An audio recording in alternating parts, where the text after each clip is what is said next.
The MVP race this year has been really weird, or I guess you could just say interesting if you want to put a more positive spin on it. We are about 30 games into the season now, and this is usually the point where we have a distinct one or two players leading the race. And there were probably points in this season where that distinction was made. However, at this point now, there are 4 legitimate candidates for the MVP award. And really, all of them have an extremely strong case to the point where I'm not mad at you for thinking that any of them are the MVP so far, and there's actually a complete wildcard player as well that I think could end up making a case as the season goes along, and we'll talk about him as well. So, let's talk about the MVP race so far. Before I continue on with this video, about half of the people that watch these videos are not subscribed, so if you follow that 50%, then please subscribe. I'm trying to hit 200,000 subscribers by the end of the year, so your subscription would be much appreciated. I'm about 5K away right now, so subscribe. Also drop a like on this video. Only takes 1 second and it makes a massive difference, especially if you enjoy the video. Also, real quick, I do have to add that there is a video on my film channel, which I haven't posted on in 6 months, but it is where I do video essays and reviews of movies and shows or whatever the fuck. So I did a review for Spider-Man No Way Home, and I really liked the video, so go check that out. It should be out by the time that this video is out. The 4 main candidates for MVP this year are Nicola Jokic, Kevin Durant, Steph Curry, and Giannis Antedicumpo. I realize there are some more outlier guys out there as well. However, I don't think any of those guys on the outskirts of the conversation are really going to butt their way in over these 4 guys, outside of maybe one player, and again, we'll talk about him later. So let's talk about each of these players' individual cases, and then I will rank them at the end of the video. So first, let's talk about the least mentioned name of these 4 in the race so far this year, and that is Giannis Antedicumpo. After a rough start to the year due to a comical amount of injuries, the Bucks have really sucked, and thus people kind of stopped paying attention to them. But as the season has progressed, they have creeped all the way back up towards the top of the conference and been really, really good, especially when their big 3 plays. This has been primarily off of the back of Giannis, who has played like Giannis. There's nothing particularly new or interesting about how Giannis has played outside of what's already interesting about how Giannis plays. So to that end, that might be part of the reason why he's gone unmentioned, is this just isn't anything we're not used to at this point. But it's important to remember that what we're used to is absolute two-way dominance and being one of the best, if not the best player in the league.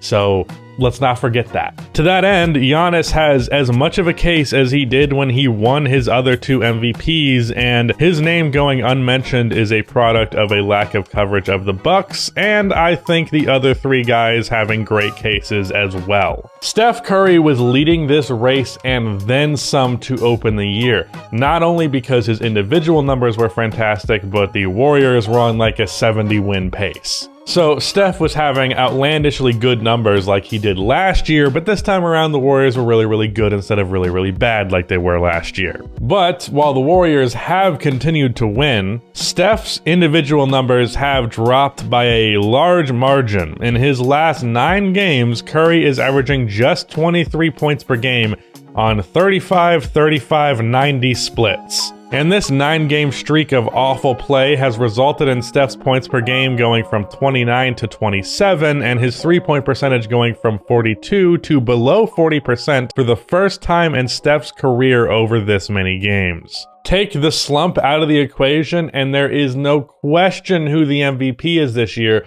but after these 9 games of awful play, Steph's name is no longer clearly at the top of the conversation. I'm not necessarily saying that it's not still at the top of the conversation, but this is a pretty close race now when he could have been leading by a large margin. That said, if I'm making a prediction, and this is kind of giving away the end of the video, but whatever, in terms of what I expect long-term over this season, I think he'll get out of this slump. He'll go back to being ridiculous. The Warriors will finish with the best record, if not, at the very least, the second best record in the league. and then he'll win MVP as a result of that. But right now, his numbers are really bad. They're really good, but by Steph standards, they're really bad. Nikola Jokic has been the best player in the NBA this year, and I'm not even going to argue with that. It's about as close to objectively true as it gets. Jokic is averaging 26, 14, and 8 on 59 38-75 splits. He has a 66% true shooting percentage, is playing elite defense for the first time in his career, and looking at his on-off numbers is where things get really insane. The Nuggets are 13.9 points per game better with Jokic on the floor offensively, and they are 13.6 points worse defensively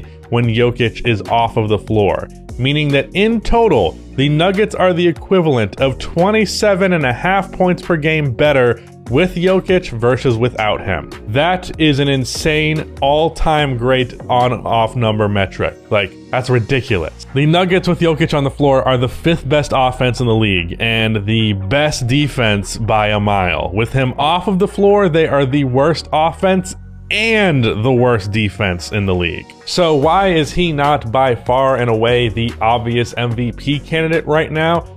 Well, the Nuggets fucking suck, and it's not really his fault, but everything else is bad, and that's held him back. The result of the Nuggets sucking when Jokic is off of the floor is that their record has not been amazing, on top of the fact that Jokic has missed 5 games and they are 1-4 in those games. If the MVP award was really about who's the most valuable player, which I get that's its name, but it's never actually been what the award is, then Jokic is the obvious pick. However, with the precedent set with that award where record is a huge factor, as of right now, Nikola Jokic is not going to win that award because the record is just too bad. Now, it's actually good enough that I do think that he would probably be second in the race right now. But still, it's not Jokic's fault, but you're just not going to win MVP if your team is barely above 500. Now, for that 1-4 record in the 5 games with Jokic missing, that means that their record with him is 14-10, which is on pace for 48 wins. And with players like MPJ and Murray coming back from injury, skip forward like 25 games, and perhaps the Nuggets are like the 4 seed, and Jokic is definitely the guy at that point.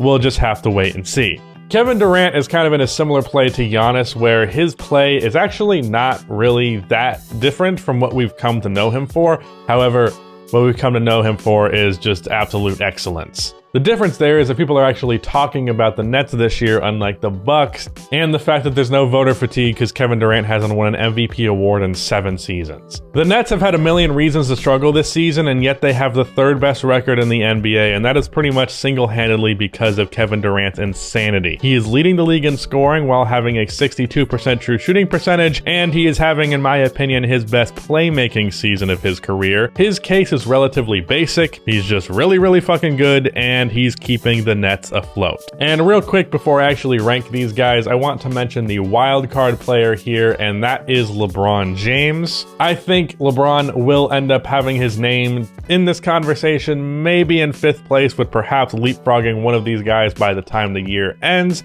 For 2 reasons, really. 1, LeBron always finds a way to have his name in this conversation, whether or not he actually deserves it. That's just what happens because of his fan base. And 2, I think LeBron is potentially having a 2013 Kobe-esque season, and I'm actually planning on making a video on that because there is a shocking number of parallels there. But LeBron has carried a ton of games this year, and if he continues to do that and he plays enough games at his age, and if the Lakers manage to be relatively good just because of how good he was, then I could definitely see there being a case made. That said, I think there's almost a 0% chance he actually wins the award. But the circumstances with the Lakers have resulted in him going 100% in the regular season, which we have not seen him do since, like, I don't know, 2015. That's going to be a difference maker and actually give him a real shot, I think. Now, as for the ranking of the top 3 guys, I really can't fucking decide. I have Giannis at 4. Regardless of the circumstances, unfortunately, just because I think all 3 of these guys have better cases and will by the end of the year. But regardless, and when it comes to ranking, I'm going to have to split it into 2 things. There is the if the season ended right now ranking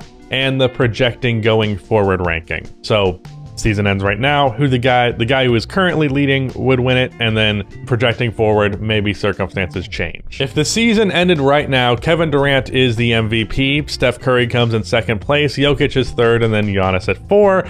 And then for my prediction for the season as a whole, I will go with Curry winning the award, KD and Jokic being tied for second, because honestly, I can't decide between those two. Jokic has been better than Durant this year, as he has with everybody, but KD's team will have a better record, so I could see it going either way. And then again, Giannis at 4. But yeah, that is the 2022 MVP race so far. Kevin Durant is currently leading. I expect Curry to lead by the end of the year. Shout out to Rudy for editing this video, but at the end of this video, please be sure to like and subscribe for more NBA content like this, and keep the action music.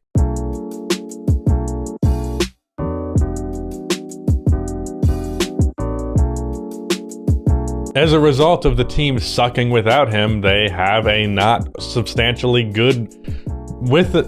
As a result of the Nugget, fucking shit. What the hell is this for?